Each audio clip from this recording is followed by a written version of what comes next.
जय हिंद स्टूडेंट्स। आज हम सॉइल साइंस में सॉइल फिजिकल प्रॉपर्टीज के टॉपिक सॉइल एयर मतलब हम मृदा के भौतिक गुण के अंतर्गत मृदा वायु की हम आज चर्चा करें कि दोस्तों मृदा वायु क्या होता है। तो मैं परिभाषा के रूप में जानूं तो क्या होता है, मृदा कणों में उपस्थित वायु को मृदा वायु कहते हैं। अर्थात मृदा कणों में उपस्थित मतलब मृदा के कण के जो स्पेस होते हैं उसमें उपस्थित वायु को क्या करते हैं, हम मृदा वायु कहते हैं। इसका उपयोग क्या करते हैं, पौधे अपने जड़ों के द्वारा शोषण में करते हैं। जैसे मैं कह दूं कि जो मेरा मृदा कण होता है, ये मृदा मेरा कण है, तो मृदा कण में जो स्पेस होता है इस स्पेस में क्या होते हैं, हमारे वायु जो भरे रहते हैं, इसी को हम मृदा वायु कहते हैं। जैसे कि मैं आपको पहले ही बता चुका हूं कि आपका सॉइल कंपोनेंट के अंतर्गत में आप बता चुका हूं, आप जानते होंगे कि क्या होता है कि 50% भाग ठोस होता है, 50% भाग क्या होता है, खाली स्पेस होता है। तो ठोस की मान लीजिए 45 और 5 में हम बता देते हैं, ये मेरा पूरा भाग ठोस के रूप में हो गया, 45 इनऑर्गेनिक और 5 ऑर्गेनिक होता है, ऐसे होता है। लेकिन जो खाली जो होता है मेरा, वो जो मेरा खाली स्थान होता है वो क्या होता है, इसमें 25% मेरा वायु होता है और 25% मेरा जल होता है, जैसे कि आप लोग जानते हो। और ये आदर्श कंडीशन में होते हैं, 25% वायु 25% जल। ये घटते बढ़ते रहते हैं। जैसे शुष्क मौसम हो गया तो वायु बढ़ जाएगी, और जो आपका जल वाले समय में आएगा तो क्या होगा, जल बढ़ जाएगी। तो हम इसकी बात कर रहे हैं कि जो 25 की मैं बात कर रहा हूँ, 25 वायु जो होता है ये क्या होता है, मृदा कणों के स्पेस में होता है, मृदा कणों के स्पेस में होता है। और देखिए क्या होता है कि जब ये आपका, और ये इसका उपयोग क्या होता है, इसका महत्व क्या है, क्यों वायु यहाँ क्या करता है, ये हमारे जो पौधे होते हैं, पौधे की जो जड़ें होते हैं, ये ऑक्सीजन को, इसमें से जो वायु होते हैं ऑक्सीजन उसको लेकर के शोषण की क्रिया को पूर्ण करते हैं हमारे पौधे। तो मृदा वायु, अब मृदा वायु की हम बात करें तो जैसे जानते हैं आपकी जो हमारा वातावरण में, जैसे कि हम अगर बात करें तो वातावरण में जो मुख्य गैस है, जैसे नाइट्रोजन है, ऑक्सीजन है, कार्बन डाइऑक्साइड है, ये हमारी मुख्य गैस है। कभी कभी हम आर्गन को भी ले लेते हैं, कहीं कहीं आप देखेंगे आर्गन को भी, लेकिन हम 3 की मान के चल रहे हैं कि मुख्य हमारा जैसे है तो पूरी गैस वातावरण में, लेकिन हम 3 गैस की हम बात लेकर चल रहे हैं, नाइट्रोजन, ऑक्सीजन और कार्बन डाइऑक्साइड। तो नाइट्रोजन और ऑक्सीजन और कार्बन डाइऑक्साइड है, तो हम अगर कहते हैं कि नाइट्रोजन जो मेरा वातावरण में है वो 78% पाया जाता है, वो मान के चलिए कि नाइट्रोजन और ऑक्सीजन और आपका कार्बन डाइऑक्साइड ऑक्सीजन 2। तो नाइट्रोजन हमारा वातावरण में नाइट्रोजन मान के चलिए कि लगभग 78% नाइट्रोजन पाई जाती है, और आपका 20.95% लगभग, मान लीजिए 21% लगभग ऑक्सीजन पाई जाती है, और 0.03% हमारा कार्बन डाइऑक्साइड पाई जाती है, मान के चलिए लगभग यही पाई जाती है। ये अगर हम दशमलव में कर दे, 0.9 ऐसे अगर होता है, इतना पाई जाती है वातावरण में।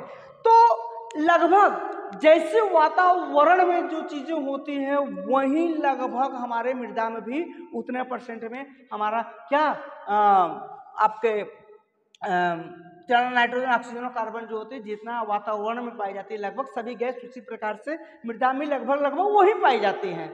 जैसे कि हम मान के चलिए कि आपका नाइट्रोजन 78.09% है नाइट्रोजन, तो मामूली अंतर मतलब 79 जो, या मान लीजिए इतने ही परसेंट पे नाइट्रोजन भी होती है, लगभग उतने परसेंट होती है। और थोड़ी सी ऑक्सीजन में क्या होती है कि ऑक्सीजन में थोड़ी कमी पाई जाती है, ये 20.06 ही मानकर चलिए। और कार्बन डाइऑक्साइड अधिक पाई जाती है, लगभग 10 गुना अधिक पाई जाती है, ये मान के चलिए कि 0.30 मान के चलिए कि लगभग 30 गुना अधिक पाई जाती है। तो दोस्तों पहली मैं बात करूं, आपको फिर से मैं बात बताऊं कि मेरा वातावरण में जो मुख्यतः 3 गैस नाइट्रोजन, ऑक्सीजन और कार्बन डाई उपस्थित है। या और जो भी गैसें वातावरण में उपस्थित है, एटमॉस्फेयर में है, वही लगभग सॉइल में भी पाई जाती। कुछ गैसें जो हैं थोड़ी सी कम बेसी पाई जाती है। क्यों पाई जाती है इस पे हम चर्चा करें तो हम मुख्य 3 गैस की बात कर रहे हैं। तो मान लीजिए नाइट्रोजन में पाई जाती है, लगभग जो मृदा वातावरण में पाई जाती है लगभग वही मान लीजिए मृदा में पाई जाती है। अब आगे बात ऑक्सीजन की। ऑक्सीजन मृदा में जितना वातावरण में पाई जाती है उससे थोड़ी सी कम मृदा में पाई जाती है। मृदा में ऑक्सीजन थोड़ी सी लेस होती है।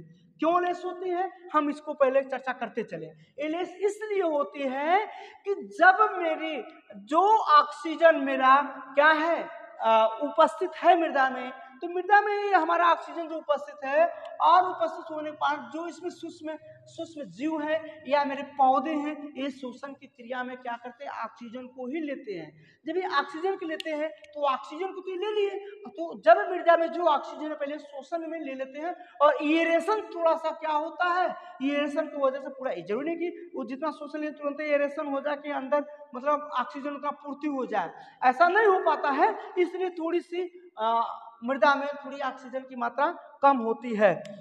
और कार्बन डाइऑक्साइड की मात्रा मृदा में वातावरण से लगभग 30 गुना अधिक होता है। सॉरी 10 गुना, लगभग 10 गुना अधिक होती है। अर्थात वातावरण में 0.03% है तो ये क्या होता है मृदा में 0.3% पाई जाती है।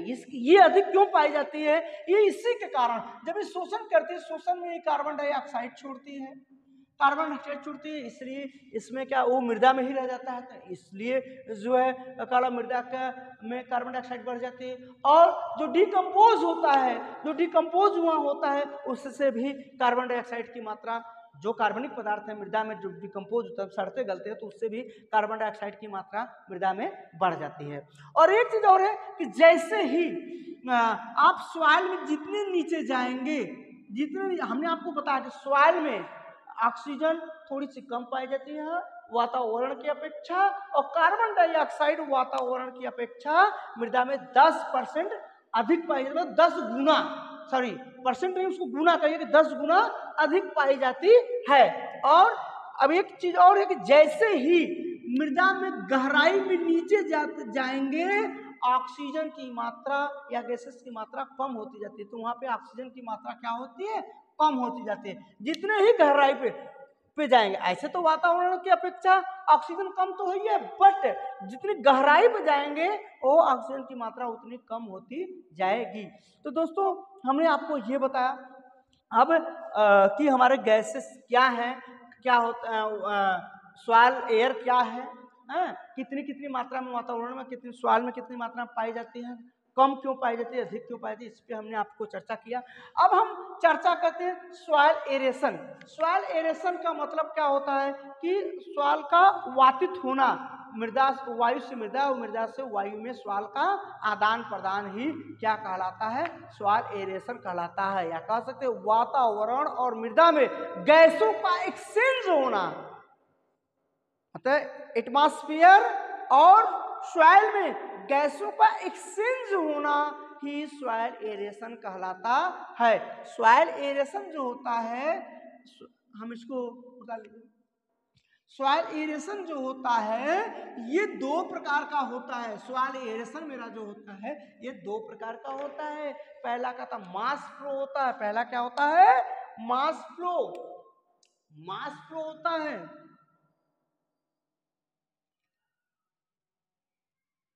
पहला मास फ्लो और दूसरा डिफ्यूजन होता है। क्या होता है, डिफ्यूजन होता है, डिफ्यूजन फ्लो या डिफ्यूजन। तो पहला मास फ्लो, दूसरा का डिफ्यूजन होता है। और ये क्या होता है, इन्हीं के द्वारा जो होता है क्या, एरेशन की कार्य होता है। जैसे मैं फिर से आपको बता दूं कि वातावरण और मृदा में गैसों का आदान प्रदान, एक्सचेंज होना ही सॉइल एरेशन कहलाता है। ये 2 प्रकार से होता है। एक क्या होता है, जो गैसों का मूवमेंट होता है, जो गैसों का मूवमेंट होता है वो क्या होता है, वो 2 प्रकार से होता है, एक मास फ्लो और एक डिफ्यूजन। अब मास फ्लो क्या होता है, अगर हम मास फ्लो की बात करें तो मास फ्लो में जो जो गैस होते हैं, जितने गैसों का आदान प्रदान, जितने गैसों, वो टोटल गैसों, मतलब टोटल जो गैस होते हैं, मतलब जो टोटल कुल गैस, जो कुल गैस होता है, कुल गैस, टोटल गैस प्रेशर के द्वारा होता है, उससे मास फ्लो कहते हैं। मतलब कहने का मतलब जैसे 1 2 3 4 5, जितने 5 गैस है, 6 गैस है, जितने गैस का एयरेशन हो रहा है, उन गैसों का जो टोटल प्रेशर होगा, उस टोटल प्रेशर के कारण, गैसों के टोटल प्रेशर के कारण अगर एक्सचेंज हो रहा है तो वो मास फ्लो कहलाता है। वो मास फ्लो मतलब यहाँ गैस के टोटल गैस, टोटल गैस, कुल गैस, कुल गैस प्रेशर के द्वारा, टोटल गैस प्रेशर के द्वारा, कुल गैस प्रेशर के द्वारा यदि एयरेशन हो रहा है तो उसे मास फ्लो कहते हैं। और डिफ्यूजन क्या होता है? डिफ्यूजन का मतलब होता है कि एक गैस, पार्टिकुलरली एक गैस का जो अपने से क्या होता है, एयरेशन होता है, एक गैस प्रेशर के कारण अगर वो एक्सचेंज हो रहा है, सिर्फ सिंगल गैस, एक गैस अपने कारण से ही, अपने प्रेशर से अगर वो एक्सचेंज हो रहा है तो उसे डिफ्यूजन कहते हैं। और मैं आपको बता दूं कि जो एयरेशन होता है 10% आपका मास फ्लो होता है और 90% जो होता है डिफ्यूजन के द्वारा होता है। अर्थात जो मेन एक्सचेंज का होता है, जो मेन एयरेशन होता है, वो डिफ्यूजन के द्वारा होता है। ये 80-90% होता है और ये 10% होता है। ये टोटल गैस प्रेशर के कारण होता है, एक इंडिविजुअली मतलब वन अकेले अपने गैस, एक गैस प्रेशर की वजह से ही होता है। अब इसको मैं आपको थोड़ा ग्राफिक की तरह से अगर मैं दिखाऊं तो जैसे मैं कहूं कि ये मेरा क्या है, ये सॉइल हो गया, ये वातावरण, मान लीजिए वातावरण में नाइट्रोजन हो गया, मेरा ऑक्सीजन हो गया, मेरा कार्बन डाइऑक्साइड हो गया, और यहाँ पे यही नाइट्रोजन, ऑक्सीजन और कार्बन डाइऑक्साइड हो गया। मान लीजिए कि यहाँ पे जो एक गैस प्रेशर क्या होता है, वायुमंडलीय दाब, वायुमंडलीय दाब की बात हो रही है। जो प्रेशर है आपका, मान लीजिए नाइट्रोजन का प्रेशर यहाँ पे 5 है और ऑक्सीजन का प्रेशर यहाँ पे 4 है और कार्बन डाइऑक्साइड का मान लीजिए प्रेशर यहाँ पे 3 है। और इसी प्रकार से मैं कह दूं कि नाइट्रोजन का गैस प्रेशर यहाँ पे मान लीजिए 5 है और यहाँ पे 3 है और यहाँ पे ये मान लीजिए यहाँ पे ये 4 है, कुछ भी है, 6 मान लीजिए है। तो देखिए यहाँ पे क्या है, मतलब पहले मैं ऐसे अगर मानूं कि अगर मैं मास फ्लो की बात करूं, अगर मैं मास फ्लो की बात करूं तो टोटल मेरा 5 4 9 3 12, 5 4 9 3 12 और ये क्या होगा 5 और 3, मान लीजिए इसको एक ही मानिए, थोड़ा सा कैलकुलेशन ठीक रहेगा। और इसको मान के चलिए कि इस चलिए इसको 3 ही ले लीजिए और इसको जो है कि 4 ले लीजिए। तो क्या होगा 5 9 9 3 12, 5 1 6 6 4 10, ये क्या हुआ 10 हुआ। तो इनकी टोटल गैस का, और एक चीज और मैं आपको बता दूं, मेन चीज कि गैस का जो फ्लो होता है, जो एरेशन होता है, जो एक्सचेंज होता है, वो गैस का जो फ्लो होता है वो क्या होता है, हाई प्रेशर से लो प्रेशर की तरफ होता है, हाई प्रेशर से लो प्रेशर की तरफ होता है। मतलब अधिक प्रेशर से कम प्रेशर की तरफ इसका एयरेशन हमेशा होता है। तो जैसे मैं अगर जोड़ूं, टोटल जोड़ दिया 12 आया, यहाँ पे 10 आया, तब अब गैस का एयरेशन ऊपर से नीचे की तरफ होगा, मतलब वातावरण से कहाँ होगा, स्वाल की तरफ होगा। ये दर्शाता है। अगर यही चीज को मैं मान लीजिए अगर ये कम हो जाए, ये बेसी हो जाए, जैसे जोड़ने में मान लीजिए 10 हो जाए, ये 14 हो गया, तब ये क्या होगा, फ्लो ऊपर की तरफ जाएगा, हाई से लो की तरफ जाता है, जिससे मैं बताया। तो टोटल जो टोटल गैस प्रेशर की अगर मैं बात किया तो अभी हमने कैलकुलेशन किया तो ये मेरा क्या हो गया था 12 आया और ये मेरा 10 आया। तो ये मास फ्लो के द्वारा ही होगा। टोटल गैस मास फ्लो के द्वारा होता है, ये रिएक्शन हो रही है। तो ये टोटल गैसों के प्रेशर से अगर ये रिएक्शन हो रहा है तो मास फ्लो कहलाएगा। देखिए टोटल है, ये नाइट्रोजन अलग है, ये अलग अलग है नहीं, ये जोड़ करके बाहर है तो उससे ये फ्लो कर रहा है, तो मास फ्लो का। अब यहीं पे अगर मैं इसकी बात करूं, डिफ्यूजन की मैं बात करूं, तो देखिए डिफ्यूजन के अंतर्गत ये टोटल की बात नहीं हो रही है। अब हम टोटल नहीं कर रहे हैं, हम पार्टिकुलरली कर रहे हैं। तो पार्टिकुलरली में देखिए क्या हो जाएगा, यहाँ पे 4 है कार्बन का प्रेशर और यहाँ पे 3 है, तो कार्बन ऊपर की तरफ जाएगा। ये क्या होता है, सिंगल की बात हो रही है, 4 प्रेशर है इसका, यहाँ 3 है, तो ये ऊपर की तरफ जाएगी। ये माना गया, ऐसा होता नहीं है 5 3 4।